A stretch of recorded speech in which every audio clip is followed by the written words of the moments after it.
We have a special guest with us today who needs no introduction. You know, that's the nice part of the job is I've met people and I go, oh my God, it is, someone, it's Oprah Winfrey. So I was like, I will be the most famous ballerina to have ever lived. I will be the first Asian ballerina, which is completely untrue.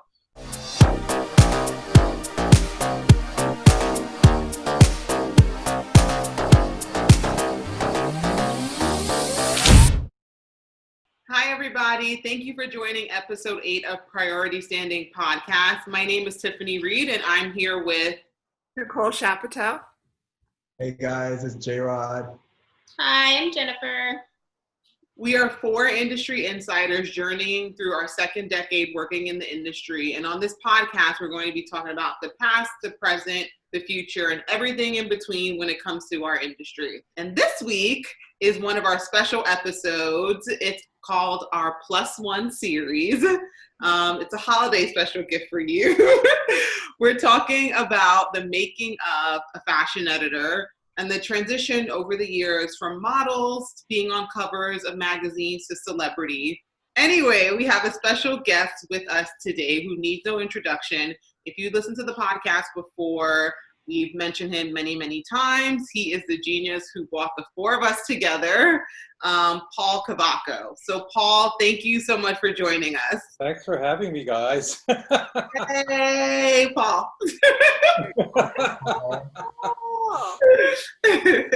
So I don't know if anybody wants to start, how we want to start the conversation, but I just said a long intro, so feel free to go ahead. Paul's our dad. All my children. Oh my goodness, the episode could be called All My Children. Okay. So one of the topics that we all wanted to discuss, and I think it's literally kind of dear to us and how we started as kids, and now some of us directors and VPs and contributors, is the making of a fashion editor. I know for me personally, it was always a dream of mine to be a fashion editor at Condé Nast, and my journey took me from an assisting Paul Cavaco, and I kind of worked my way up to becoming a fashion editor and doing my own sittings. And we just wanted to have a roundtable conversation of how that journey has been for each and every one of us.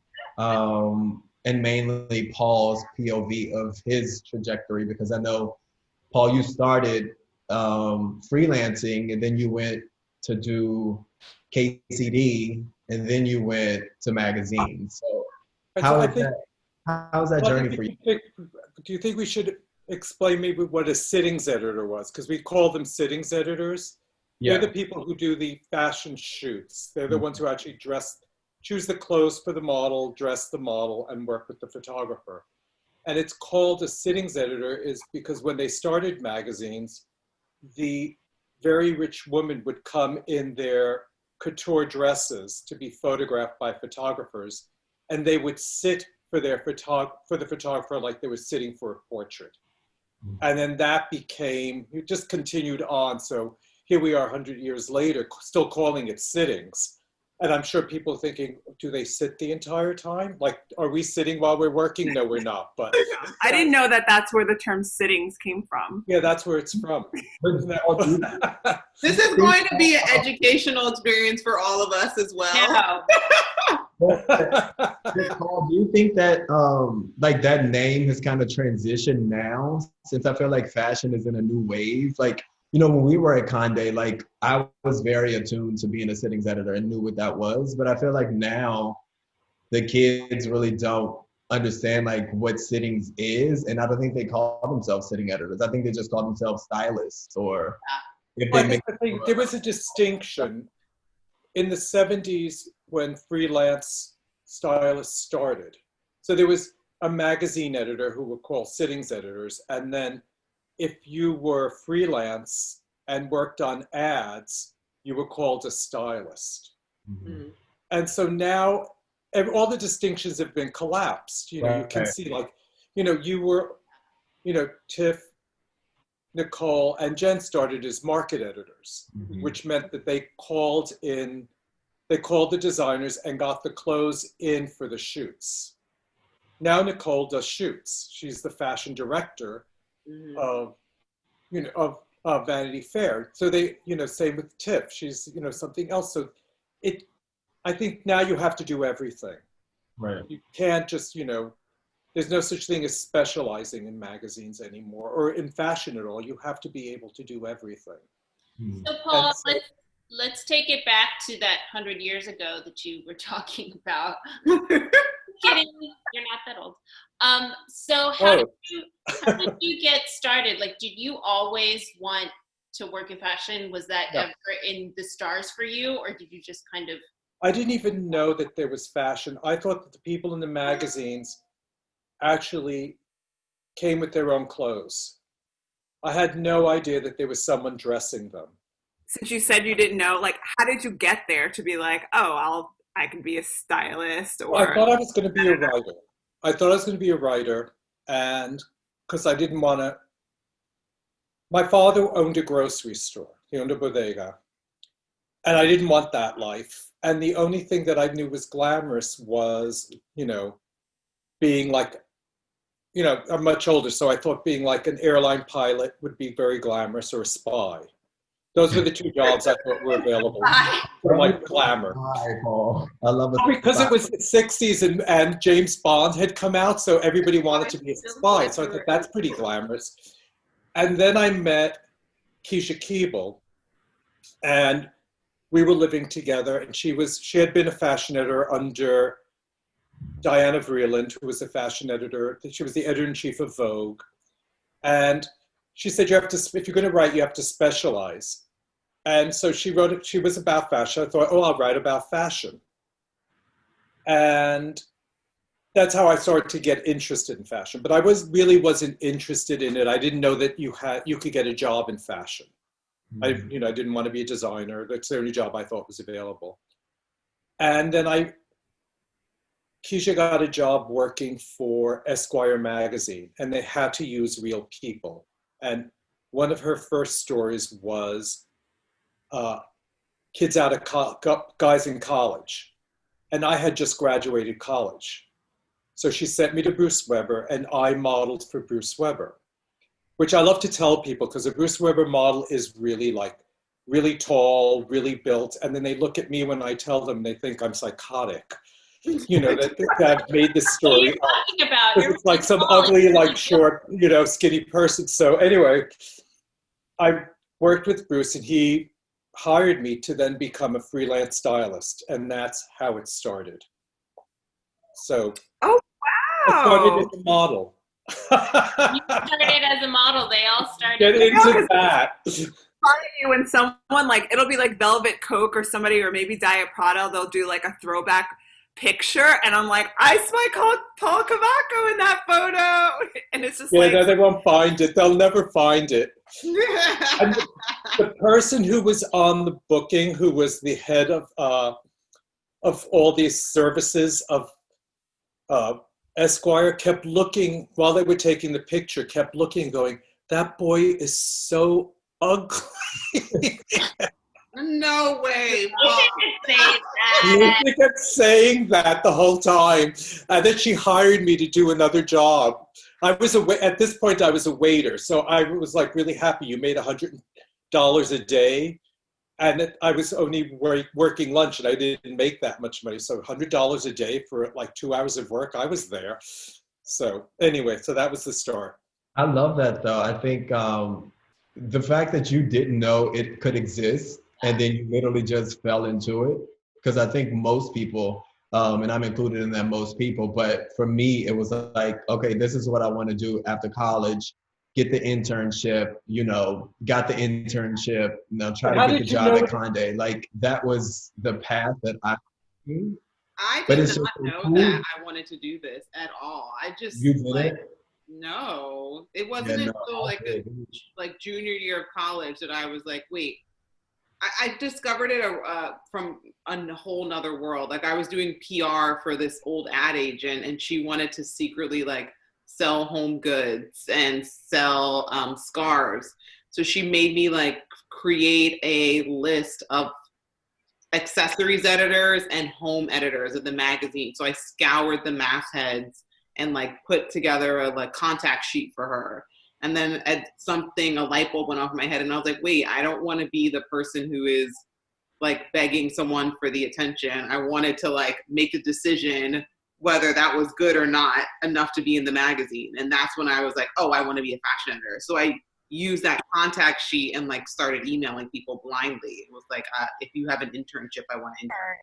Well, yeah, but you still went about seeking an internship to seek getting into the industry. For Paul, I didn't know what it was. I was just like, I wanted to be a decision maker. Like I didn't know what a fashion editor or anything was. I just knew I didn't want to be asking people for permission or for their validation of whether or not what I was doing was good or not. I wanted to make that decision. But you wanted to do it in a magazine or in a fashion realm. Yeah, fashion. Yeah. I know. I like started my career differently. Like I started working in architecture, but I feel like that was more like, oh, my parents will be down for this. And you couldn't really study fashion per se at NYU. Although now I realize that as I'm working in fashion, I keep meeting people who went to NYU. They're like, oh yeah, I studied fashion, but you could do like this individualized plan if you went to another school. But I wasn't in that college at NYU, so I didn't even know about it, and nor did a guidance counselor even suggest it to me. But like I was like in the Fashion Business Association in college. I remember I got to go tour Anna Sui's studio and all of that. Like that was really exciting to me. And then when I graduated, I still didn't really understand what jobs I could have in fashion until I decided to quit that job in architecture, and I just started taking classes at FIT, and there was like, oh, you can get an internship. And I'm like, never thought of that. So I got an internship at Marie Claire magazine, where my old boss Leah Karp worked, and then like it kind of just spiraled from there, and I was like, wow, I really love this. And then she moved to Allure, and that's how I like ended up working under Paul. But it was not something I even thought that I could do. I remember I always bought magazines. I'd been buying magazines since I was really, really young, and like just ripping out all of the fashion pages, bookmarking them, like dressing up my dolls. I never even like played house with them. I just played fashion show. Mm-hmm. So to discover, like, I felt like FIT really helped me understand, like, you get an internship and then you can get one of these jobs. And at one point, did they actually tell you there were jobs at magazines as a fashion editor? Because you couldn't study that. They don't teach. Do they teach fashion? But you couldn't study it. You couldn't study it at FIT. They were like, you could be a buyer. Like that was their whole thing. It was like you would be a buyer or a designer, and then you had to say like, oh, I'm really interested in editorial, and they were like, oh, well then you can intern at a magazine. But they never were really pushing you like, if you want to be a stylist, then you need to do this, this, and this. You had to figure that part out on your own. Well, you guys are really lucky because you're from New York, and I always think I'm from the middle of nowhere, which is sort of the middle of nowhere. But I've been plotting and planning my career since I was 3. So I was like, I will be the most famous ballerina to have ever lived. I will be the first Asian ballerina, which is completely untrue. And then I was like, well, I will be the most famous Asian actress, the first person to win an Oscar as an Asian, also not true. And then, I really actually thought I was going to have a dance career. And probably when I was around 15 or 16, I was like, I'm not going to cut it. Anyway, and then I just kind of thought, I've always been obsessed with fashion. Same as Nick, like saving my magazines, tearing out the sheets. I still have a binder of like tear sheets and stuff. And probably, like in college, I was like, that's it. I'm just going to move to New York City and work in a magazine. But it is harder when you're not in New York. I mean, Paul, you're like the ultimate New Yorker to me. But like, I think, as Nick said, there was no... If you went to study fashion, what we actually do is not available. Right. It's a strange... It's interesting that we all ended up at the same place, but none of us, there was no way to know what the job was. Right. Unless you had to have met someone who turned you on to it. to let you know that this job existed. We didn't, it's sort of like a non-existing job that exists. How would you know? Yeah. And it's a funny thing because even still, I don't think they teach styling at. I don't think that they do. I think it's like go and get an internship, and that's why I feel like a lot of people too, like they finish college and then they're looking for internships and they're trying to figure it out, and they're interning for like there's no magazine internships, but they're interning for like freelance stylists or costume designers. They're just taking whatever aspect of it they can grab to get their foot in the door. So it's broader now though, and I feel like being a stylist is something. It means something different than back when we started. Like, because everybody now wants to be a stylist, or everybody wants to be a photographer. So it's different now than the small window of opportunity that we kind of like slid through when we first started, as opposed to now. I feel like opportunities are more vast because, even with social media, like people are styling on social media and like making a name for themselves and then getting,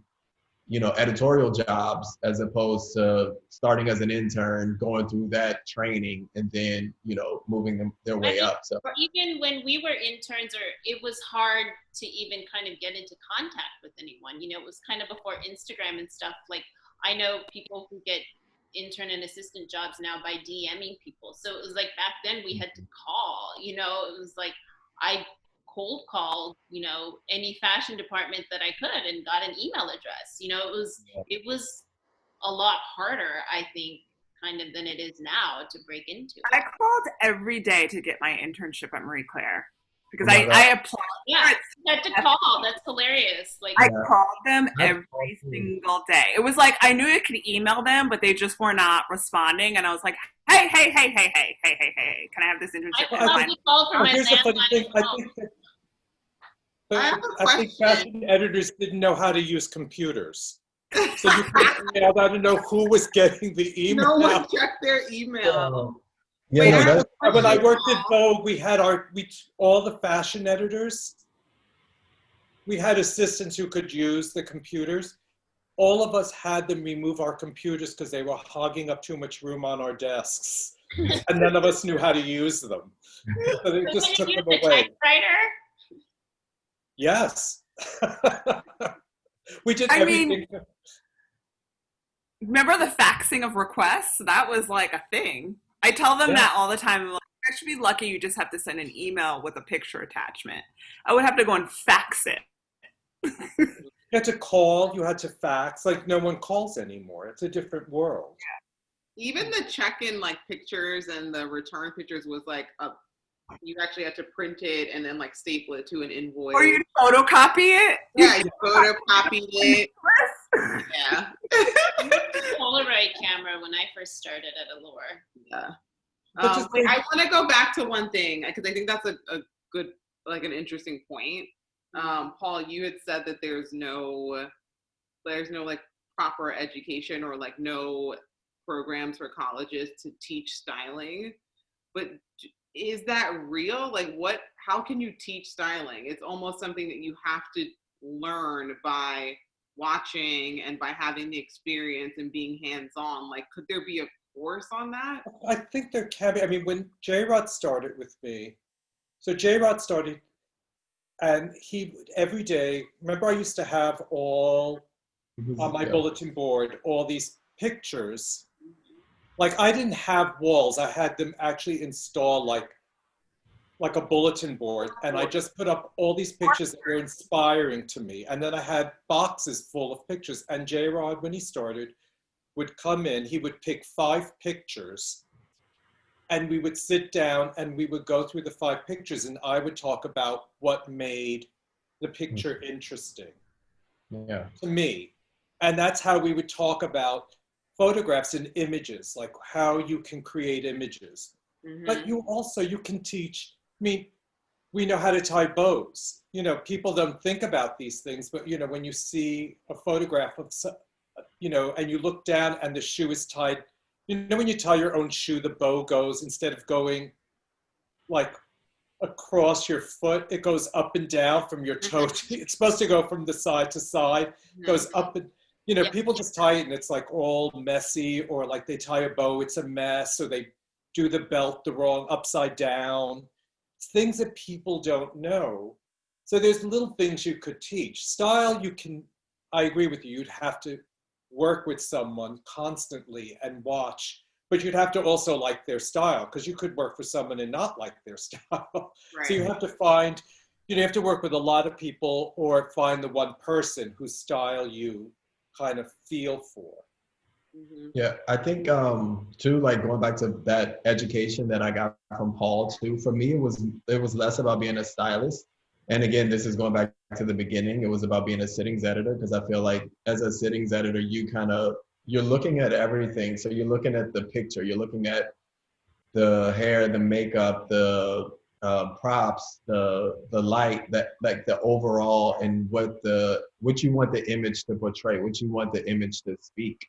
And I feel like for me, for like now, like that's the difference between like back then when we were there, or when we were working in it. Like there's a difference of like when you see images, like you might notice the clothes and then that's it, but you don't really like look at the image and like wonder like, okay, who is this girl? Where is she going? Why is she wearing this? You know, who are her friends? Like, what is she emoting? Like, what is the thought behind this picture? And I think that's the education that you get when you assist, or when you learn from a Paul Cavaco, or some of the other amazing editors that kind of we all have worked with and we all know.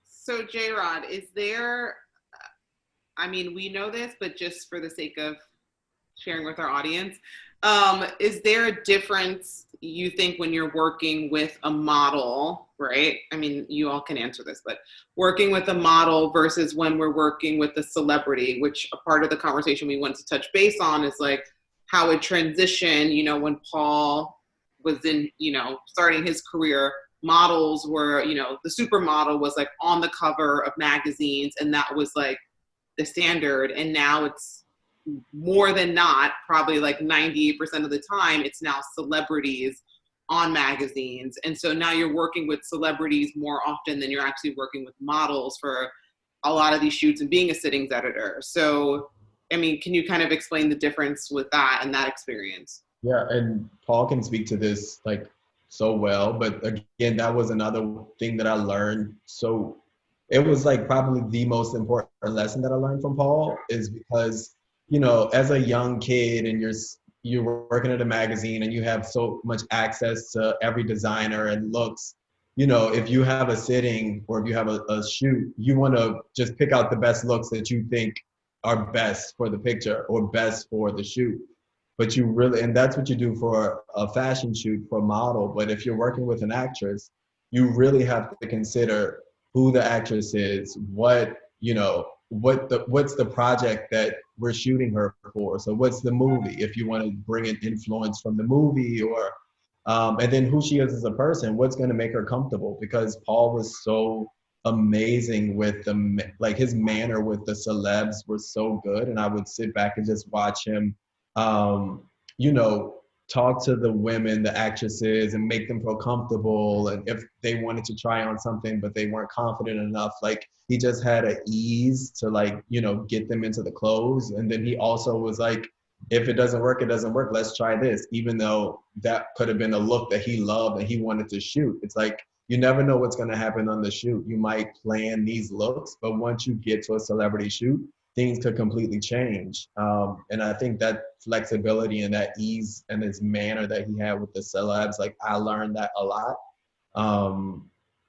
Paul, do you want to talk about how that was? Because it was such a difference. Nick wants to jump in. I want to jump in because I just feel like I was never really on set with Paul, but what I used to do was just go in the closet all the time, because his job was like the job I always wanted. I didn't really want to be a market editor, but was my foot in the door. So any opportunity I had when it wasn't annoying him, I'm like, what are you putting on there? Like, what's that shoe? What are you doing? I just would sit in the closet and watch him work. And I feel like a lot of us did that. Yeah. And we're fortunate that he allowed us to do that, because Yeah. one other place and it was like, why are you in here? Because you would also like explain to us like, oh, I think that this will work, or that's not going to work for this reason. And you started to learn like the composition of the page. And then you also were like JR was saying, you start to learn like, okay, this is not a model. It doesn't matter because like they're being paid to portray this fashion story. And when it came to talent, I can see his head like wrap around other things. I'm like, okay, well, she has an album coming out and her album's about this, or like, you know, she really likes her curly hair, so like let's find something that'll work with this. And that's something I had to use at Vanity Fair. It was like, it's all talent, it's never models. Like if we're shooting a model, it's because they're a talent. So it's about them and their personality and bringing their personality into it and listening to them. And that's something like I've been able to learn. It's like I could go on set and be like, I hate that look. But if the talent walks in and is like, oh my God, that is like, he could be like, that is my most favorite suit. And I'll be like, great, let's try it on. You want them to feel good. You want them to feel listened to. And like, better, like more often than not, they know themselves and what they're going to react to and how they're going to like give you joy and spirit if you let them put on that suit that you weren't really thinking about. Like go for it, and then you get like better shots and you can keep going throughout the day. You've allowed them to like be themselves, and that's something I think we really learned. Well, Nick, I want to add on that just because since we're all giving our, you know, ode to Paul Cavaco and our history. But you know, when I first started out, because I do mainly market. So of course, you know, when you first start out, you think you know things about fashion, but I realized how much I had no idea. Like my first lingerie pull for Paul was horrible. Like I still think back on it. I'm a Cancer, so I will always think back on things from like 12 years ago. I think back on it and I cringe, because what I learned from Paul is that it's not, you know, developing your taste level and your instinct and stuff. What I realized was it's not about what necessarily always what I think is the best thing. It's what is the best thing for the photograph, whether it's the model, whether it's a celeb. And it took a minute for my mind to mold that way. And now I think we all have an instinct. Like, I feel like when I see something, I'll be like, you know, or, you know, you fall in love with something or whatever. But it really is a process of, you have to think the photograph, who's in the, you know, who's the stylist, what, you know, I may love a white sheer slip dress, but you can't have a celeb just go in a white suit. You know, it's like, Paul would be like, well, how is this girl going to wear this? She's going to be naked, you know, things like that. And it's so, it was all of those elements that I learned from Paul. And, you know, we had these run-throughs with the mannequin. There was the mannequin and Paul would be there and Gerard would be there. And, you know. Nobody uses those anymore, by the way. Well, no one really, okay, so. Hi.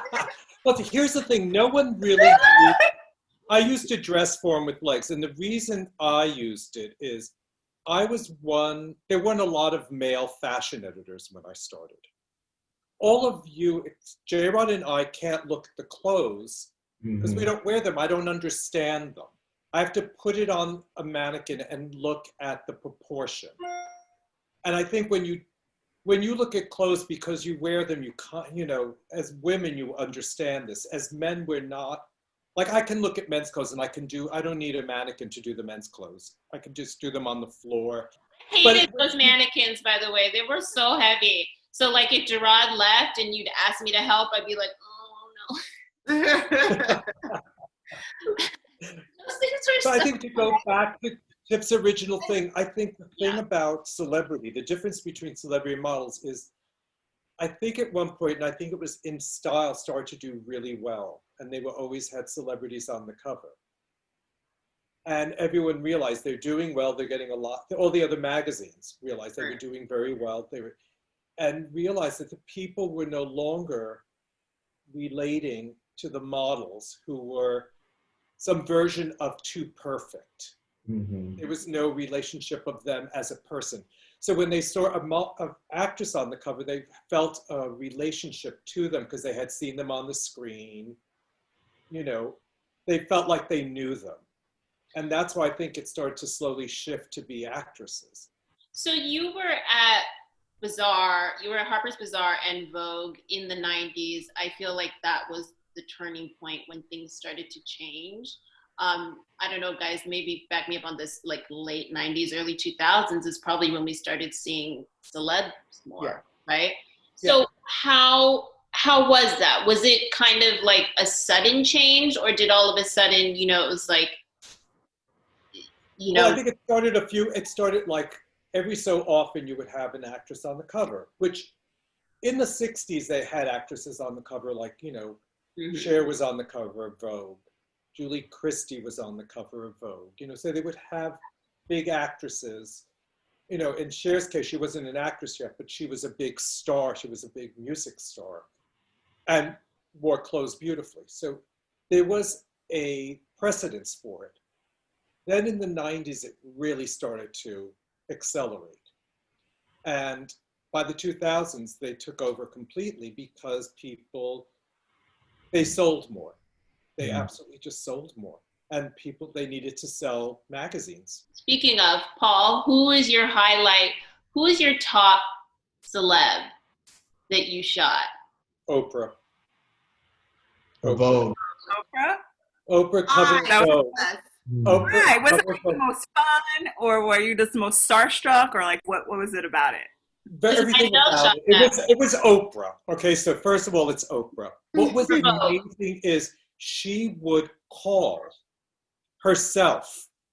It wasn't somebody calling me and going, "Hi, can you hold for Oprah?"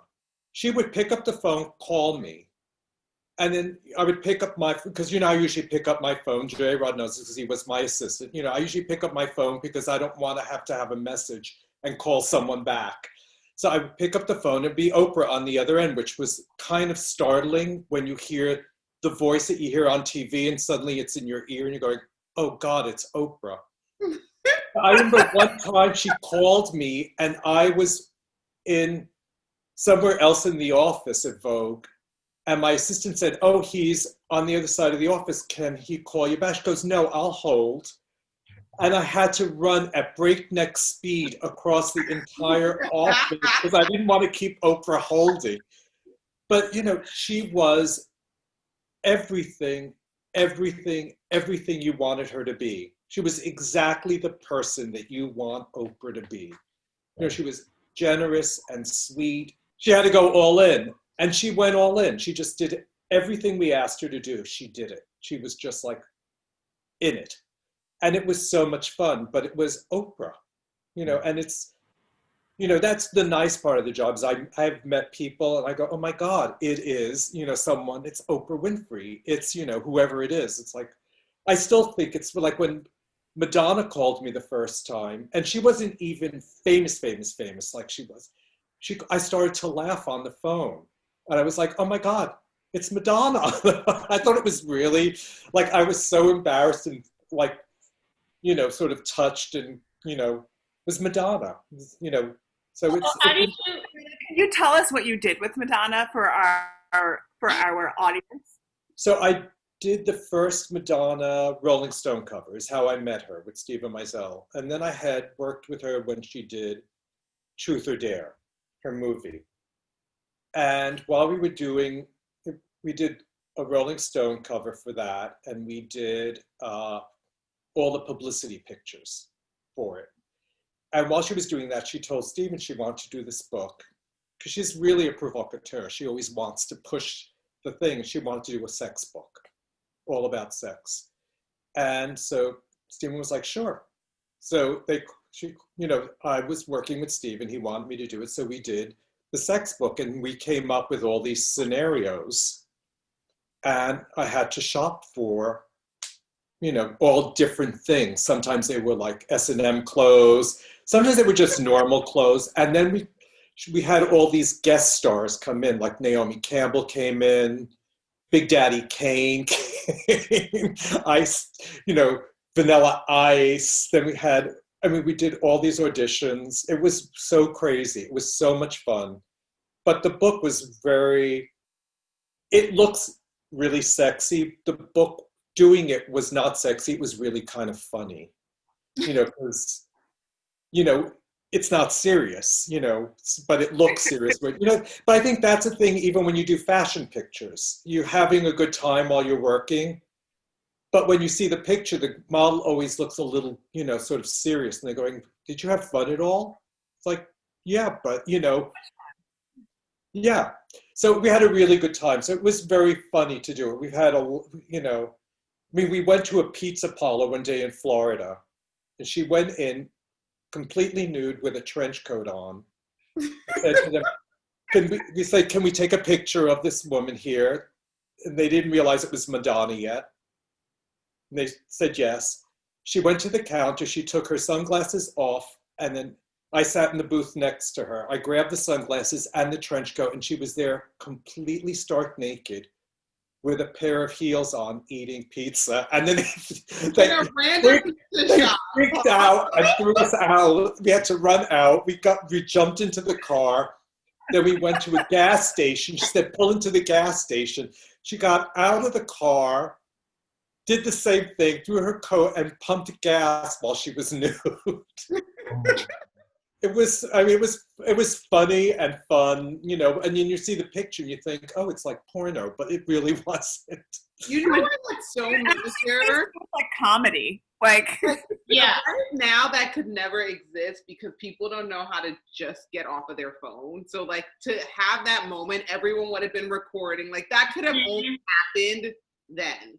Yeah, because there was one moment we were shooting in a house and the woman who owned the house, we were taking a picture and Madonna looked up to the second floor of the house and saw something go off. And she said, someone's up there with a camera. And we had to confiscate the film. She gave the film, except she held on to a roll. And then just before the book came out, she sold it to Stern magazine, which is a German magazine. And all these pictures of us. So it was me, Garen, Francois Norris, who was a makeup artist then, you know, before he created his line, and Naomi and Madonna. So Naomi and Madonna are completely nude, we're completely dressed, and we're all on the roof of a garage. And this woman's taking pictures of us, and it's all been published somewhere.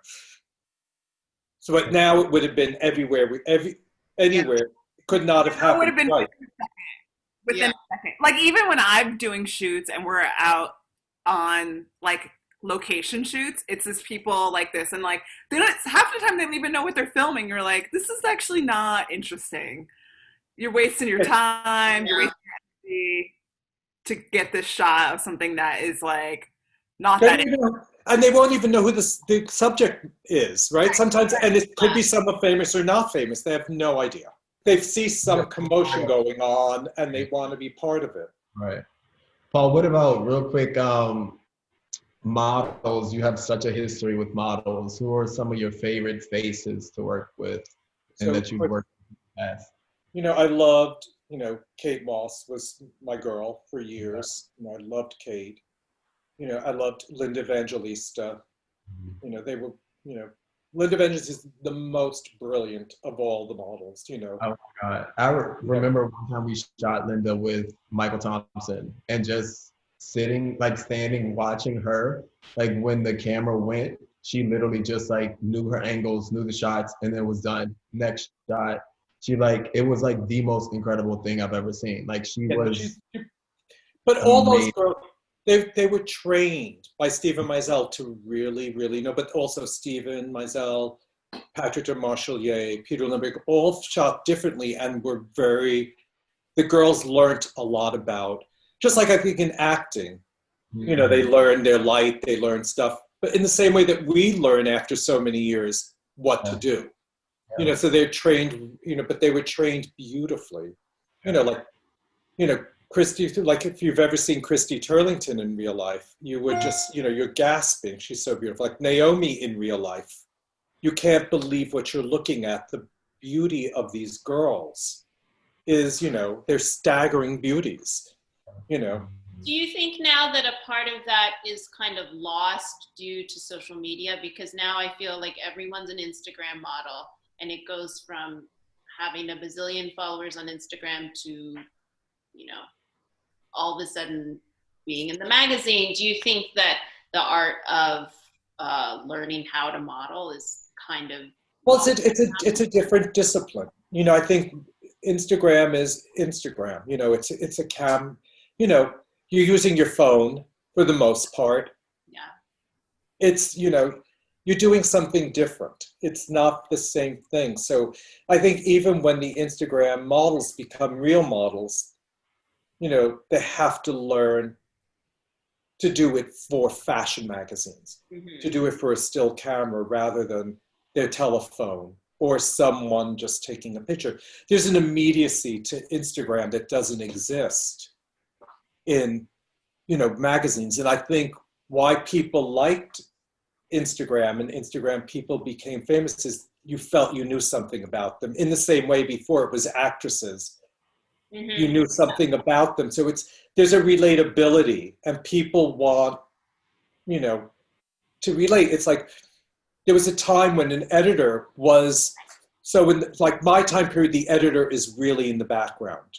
You know, we never wanted to be, when they used to ask us to be videoed, when they started to introduce video, all the editors were like, yeah, no. When I did Oprah, they wanted me to go on TV. I was like, yeah, no, I'm not going on TV. That's not what I do. So Andre Leontali went on for me because I refused to, you know, I didn't want to be, you know, videoed. I didn't want to do any of that. And now it's part of what you do. You're part of, and you actually get a better job if people know who you are, have some relationship to you. But I think it's just the way the world now works, because you need to be branded. You need to be, you know, people need to know who you are in order to keep working. And I think it's not a bad thing. It's just different. And I think for someone from my school, it's very weird to think, you know, I mean, I liked my job. My job suited me perfectly because no one saw me. I loved that no one knew what I looked like. And when people used to meet me, they go, "Oh, you're Paul Cavaco?" And Oh, I mean, but like, and they go, they say, "Oh, I thought you'd be dressed better." It's like, Right. you know, it's like, yes, I'm a fashion editor, but you know what we do? We carry trunks around. We're like, you know, Yeah. it's a different thing, you know. So, but now, you know, in order to be a fashion editor, I think you need to be the full package. What now is considered the full package. It's a different full package than when I was an editor. So, winner of the week, I want to say, is everyone posted their Spotify playlist of the week, which was like your top songs that you listen to throughout the year, your genre. But truly, the winner of the week and the playlist of the week is you. You have been played in 2020. Who got played the most in 2020? Who got played the most? It's you. Thank you, Spotify. Thank you, Spotify, for letting us know you've been played.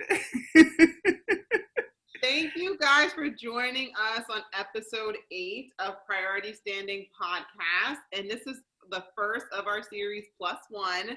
We're so happy that Paul was able to join us and be the first guest for this series. So thank you, Paul. thank you, Paul. Thank you, Paul. Thanks, guys. I love you all. We love you. And we definitely want to have you come back.